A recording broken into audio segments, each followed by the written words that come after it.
Good afternoon, everyone. My name is Brandon Pendel. I'm on the Broadloom flooring software side, and today we are getting together to talk about all of the cool updates that have happened in this past quarter. It's hard to believe that it is already the middle of October, and we're getting close to year end. So really excited to see some of you guys coming up at FleurCon here. Don't forget to buy your tickets. This is a great event. There's a lot of great speakers. There's a great golf charity event happening on Thursday. Monday, we are actually doing a 12 to 4 Rowmaster learning course.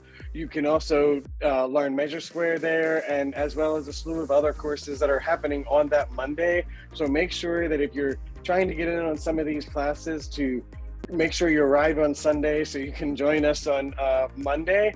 And then of course the major happenings are on Tuesday and Wednesday, and then the golf show happening on Thursday. Again, I do look forward to seeing all of you at FleurCon. If you have any questions about it, you can feel free to email me at brandon.pendel@broadloom.com, or you could also go to experiencefleurcon.com and check out our agenda over there, see what's going on, see the great speakers that we have lined up for you guys, as well as all the sponsors and vendors that will be at the event. All right, so we're gonna go ahead here and get moving. So a couple little things, and I'm gonna be bouncing back between this document as well as going back into Rowmaster just to show you where some of these changes are. You'll see here on number 1, we have added both to quotes and order entry the ability to change the job status from the main listing screen. So I'm gonna go ahead here and just kind of go over showing you guys how that works, and I'll do this inside of orders.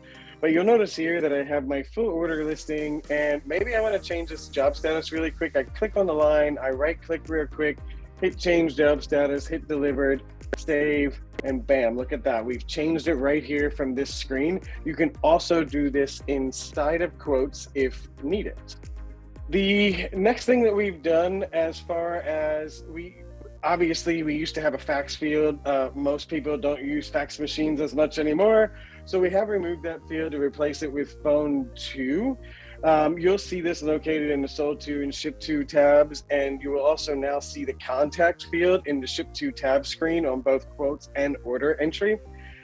And then additionally in the ship to tab screen, the name from the quote and order displays above the contact field to mimic the sold to tab screen. And the ship to name from the customer's address will stay on the line with the code. The change location wide button has been updated in the ship to tab. And I'm going to show you guys this button here. This is actually pretty cool. We used to have a change location button down at the bottom of the screen here. We've now made it a little bit more noticeable icon over on the right hand side. And here on all these release notes, we do send screenshots just to give you an idea of what it looks like, but we do understand that sometimes kind of showing you where this all is and where it's housed at is a little bit better. So I'm gonna go ahead and go back to Rowmaster here. We'll go back to an order. I'm gonna open this one here. You'll notice over here on this left-hand side, the placement now has been changed a little bit. We've added a little bit more screen room by moving this button over here instead of down here. You'll also notice that you can change, like if you store multiple ship to addresses in with a customer, you can select from here. But in the case this is just a one-off and you want to change the location or add some material, you could click this white button here, which will allow you to add information or change temporarily for this job here. Just since I'm on the screen, this button here does copy the address information to your clipboard. So if you need to paste it somewhere else, just know that that is an option. And this notepad here, I know these aren't on the release notes, but I'm covering it. But any notes you put in here, always stay with the ship to address. So like maybe you have a customer that has a lockbox number and you could just put in here the lockbox so that way that they know every time that this order goes out, you don't have to remember to put the lockbox number. This would automatically pull as long as it's shipping to the same location of the 0000 code, which is listed over here. All right, so moving on to the next item. So when assigning inventory or viewing inventory from the review screen, we've actually added on-hand and quantity totals down at the bottom. And that was always one thing that was kind of missing and you kind of had to add it or pull a report to get that. We've also added that from the PO tab. So I'll go ahead again And we'll just go back to an order that I had opened up here earlier as I was going through testing some of these features.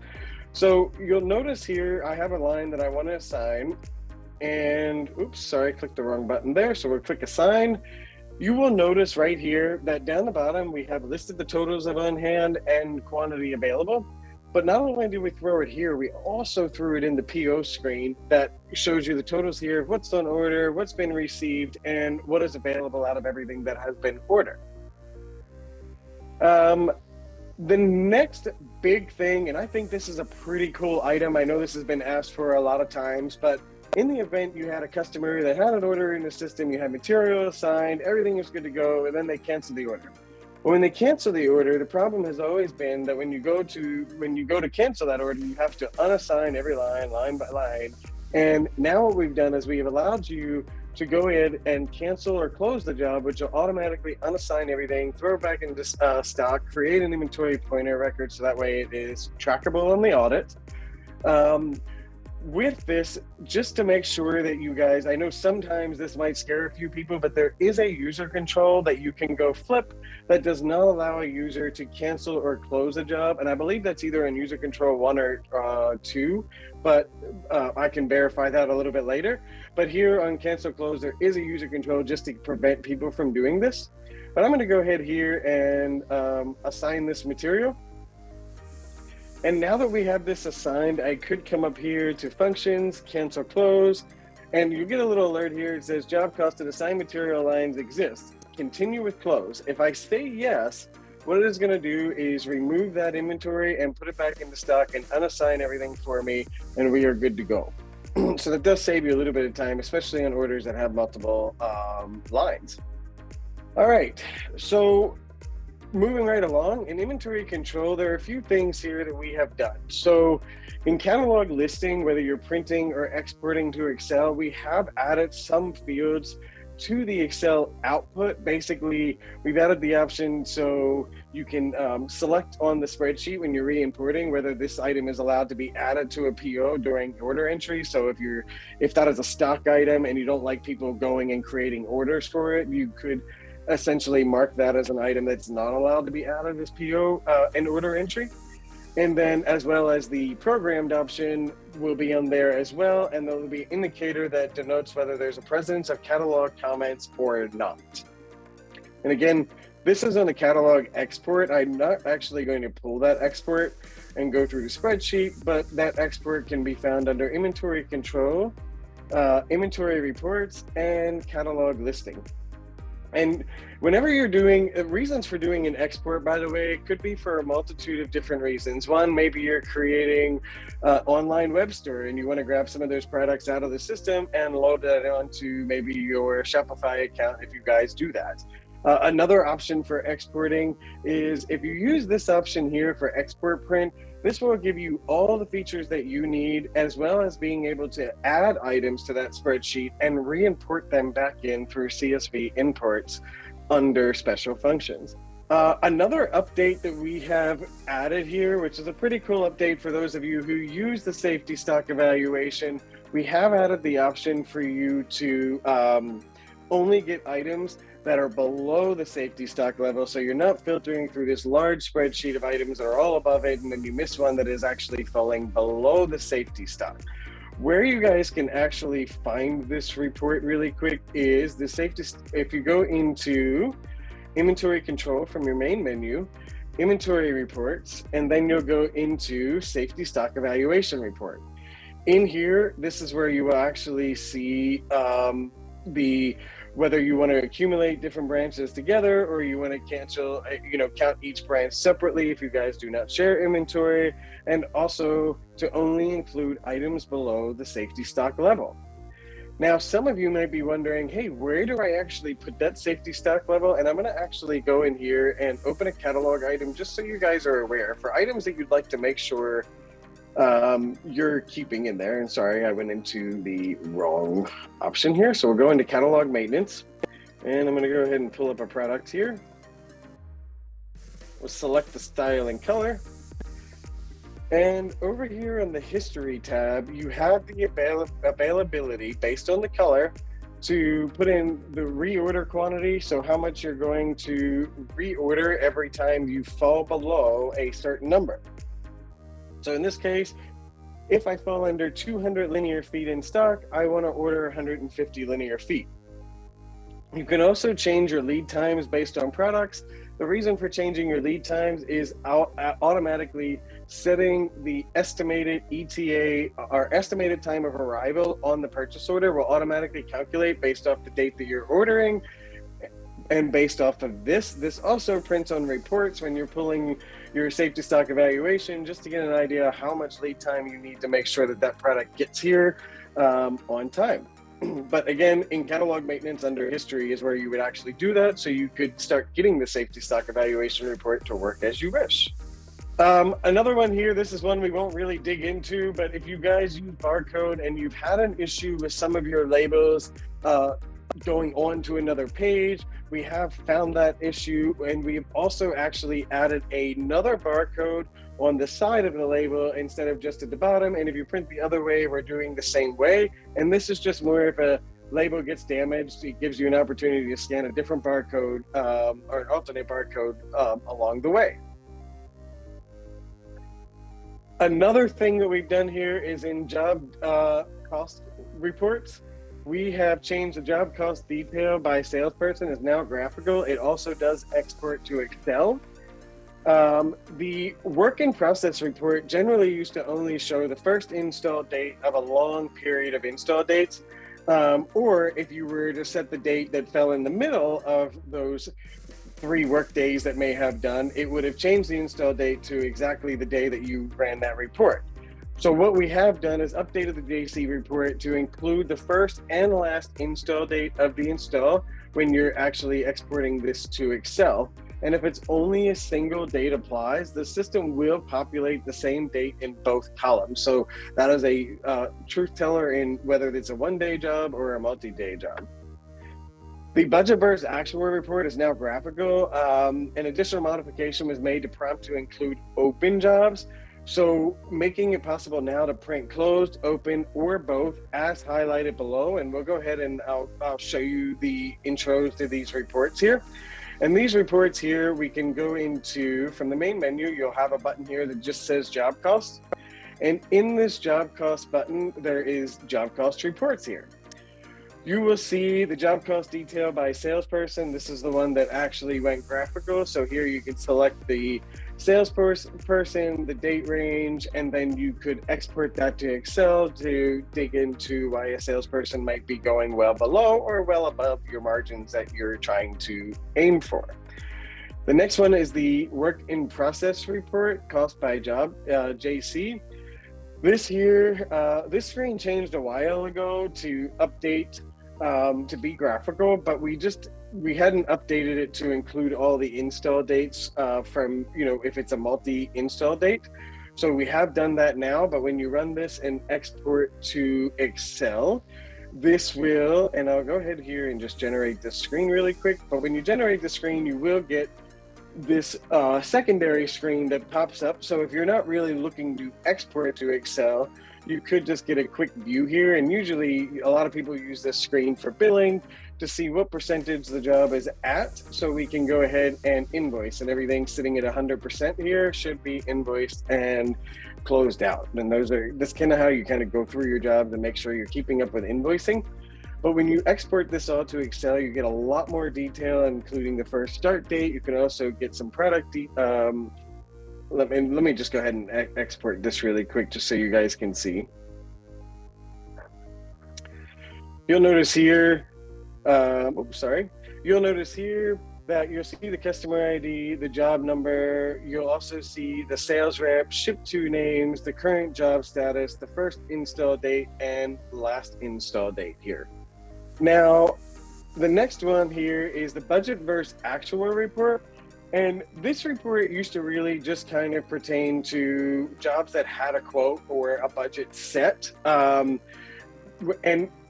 I've always am an advocate for using quotes, and mainly just because when you quote something and you convert it over to an order, we automatically snapshot the budget of the job and where it stood at the time you did the conversion. And we're going to track on the job cost what the difference was from the time you quoted the job to the time you finally invoiced that job, as well as added all those AP bills in and so forth. So it is kind of a good report to pay attention to. And this is a good sign of saying, hey, maybe my catalog isn't actually all up to date with my current costs, and this is why I'm losing margin every time the order finally gets invoiced. Or it's a good sign that maybe your accounts payable isn't actually doing a PO review to make sure that those job costs get back to the job and do everything it needs to do with affecting commissions and your bottom line. On the budget versus actual here, this is a report that you can also now include jobs without a budget, and you can run on closed, open, and or both, and then run this over to Excel. Now, I generally recommend setting a beginning, opening, close date. This here is the report that you would get when you're running, so you can see that the budget cost and the budget sell and the budget profit, and then you're actually going to see the actual numbers over here, and if those have changed, you'll notice here there is no difference. But here I can see I lost $34 on a job from the time we quoted it to the time that we sold it. So a great report to stay on top of what's going on inside your company and keeping track and making sure that your costs are correct in catalog and nothing major is changing along the way, or people aren't forgetting things that they should have added to the quote originally. Now, the next one here is going to be in purchase orders. A big thing in purchase orders that was always hard to do is do audit tracking. So who changed the PO? Who updated the PO? Who deleted that line? Who changed the cost? So what we've done over here is we've actually decided that, let me go ahead here and get out back to the main screen here. But you'll notice here in purchase orders, you can actually view your, you can actually view an audit review up here at the top. This PO audit would actually pull in everything for all POs attached on this screen if you pulled it from here. You can also go into a purchase order. And up here, the view button is an audit review. And if you're in an exact PO, this will be an audit, everything related to this purchase order. And we track everything from header changes, which is address names, ship to address, and so forth, as well as anyone who makes a change on the line. So that way, from here on out, you guys get a really good idea of what's going on. And all this is exportable to Excel, which does give you just a little bit more information if you're trying to figure out what happened. All right, so in the installation system, we have made some changes to installer payments just to kind of speed things up slightly. So basically here, if you guys are going into installer pay and you're paying, you have the option for select for payment, which essentially could help alleviate one of the steps that happens at the end of the week when you're trying to select which all jobs are going to get closed out and paid. So I'll go ahead and actually run through that really fast. So we'll go back to an open order here. All right, now that we're back in here in the job, you'll notice here I have a labor line that needs to get paid out. We're actually going to go to master menu here, go to installation and job labor maintenance. And I want to go ahead and pay this line out. So I'm going to go ahead and select pay. I will select my installer chip.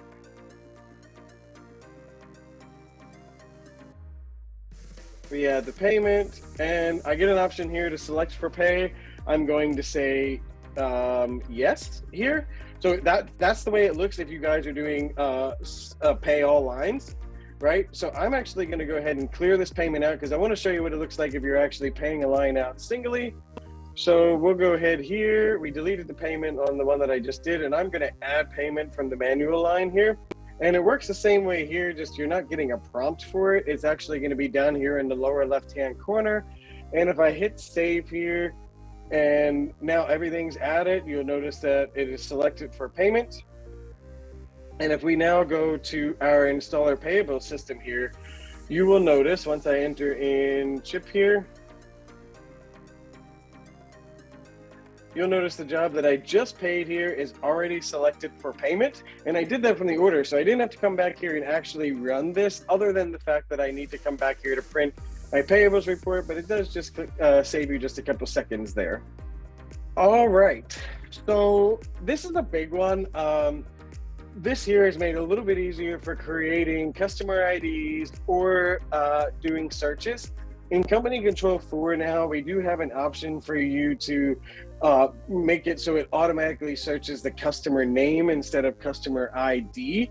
That is a decision that you guys can make, and if you choose and you need help with it, you could reach out to our support team. They'd be more than happy to help you guys make that change there, but I'll go ahead and show you what this looks like. So I'm actually just gonna go ahead and do this through my accounts receivable module. We'll go to accounts receivable, customer maintenance here. And you'll notice here that I have customer ID as searched, and I didn't change my company setting to automatically search by customer name, but understand that any of these fields are searchable. You'll notice as I click on the header, this changes up here, right? So right now we're on customer ID. I'm gonna click on customer name, and now this is a searchable field. And while I'm in here, this is an old feature, but notice that when you search this, these are actually searching by, if I typed in, it's everything that it starts with, right? If you want to search the entire field, I could type in the name and hit wildcard, and this will search the entire field that has that in there. So if you're not really sure of the customer's name or how it's really spelled, wildcard is the game changer for that. The next thing that we've changed as well is when you're adding a new customer, you can type in the full name here and we will make a customer ID for you. You could also, if you hit add new here, you could type in the first, last name, which is actually my preferred method. You'll notice the customer ID has not been created yet because we are waiting on the phone number. So if I was to come in here and type in a phone number, you'll notice right after I do that, the customer ID is automatically created, making this a lot easier, especially for those new people that you're adding that are having trouble understanding what customer ID is. The next one here to cover is the accounts payable. So in the check details section of check history, so if you guys are trying to look up some old history, these buttons here in the check detail, you actually have the option to move this all to export. We've also added buttons all at the top here, which will allow you to sort by largest to smallest or newest to oldest date and so forth. So if it's a larger screen you're trying to sort, those buttons have been added to the AP check view. You could easily come over here to accounts payable, and then you're going to go to the check history button here. And you'll notice here that this is where you guys could pull a GL account. So if you say I want to pull maybe my Main Street checking here and search, this will show me any checks that have been written out through there, and I could export this. I can search by any of these, so it just makes it a lot easier and more user-friendly than it has been in the past. Also, when you're going to do the AP hand check, void check processing, and that can be found over here. So I'm going to go to hand check, void check processing here, and I'm going to pick vendor Shaw. And you'll notice here that we have checks that need to be selected. So when I go to select them now, we are showing the different discounts here. So it makes it really easy for you to see whether you want to take a discount or not if you are still getting those from your vendors. On the owners function here, we basically have added the first and last install date to the billed versus unbilled from JC report. Much like we did for the other job cost report, for the WIP reports, we've added the first and last install dates, and if only a single date, the install date applies for both fields. The special functions, if you guys use the vendor invoice listing, we've also used it. We've added 2 new fields to the export, which include the vendor account number as follows, the vendor style name, and the vendor name. So if you guys use that report in special functions, know that we have added some options there. In system maintenance, this just kind of goes back to what we talked about earlier with adding the customer's names and the default lookup. We talk about it here in company control 4. You can change whether you're going to default that customer selection and so forth. So that's what this system maintenance change is here. The user control 7, we have added an option of whether that user is allowed to select the installer payment, that screen that I showed you earlier with that select for payment option. There in user control 7, there's an option whether that user is allowed to do this or not. As far as FSU goes, we have made it available to be able to get this catalog input done, and we made some improvements, and we are using the alpha field in vendor maintenance. So I'm going to go ahead and show you where that is real quick, just so you guys are aware, but this might require a call for you to have a quick meeting with us. But over here in the accounts payable here and vendor maintenance, we'll go to say Shaw, and you'll notice down here that we have this alpha field down here. And this alpha field is what we're using to marry the vendor name for FSU contacts. So in the event that you have FSU and you might also have that vendor set up, so maybe, and I'll just use a primary example here, but maybe FSU has Shaw products and you also order directly from Shaw in some facet. You don't want to be uploading or changing this vendor ID. You want to make sure that you're changing that alpha name down the bottom there, so that way you're still getting your B2B, as well as when you import the FSU catalog, we're updating those cataloged items based on that alpha SKU there. And that looks like we've finally gotten to the bottom of that list here of all the updates that happened. We've had an amazing third quarter, and we aren't expected to slow down at all in the fourth quarter. We'll continue to bring these updates to you. And again, guys, please check out FloorCon. I definitely hope to see you guys all there. If you're going to be there, please let me know. I would love to get a chance to meet every single person. As much as my time allows, but I do hope to meet every single one of you there at FloorCon. Have a great day, and I will see you guys next time.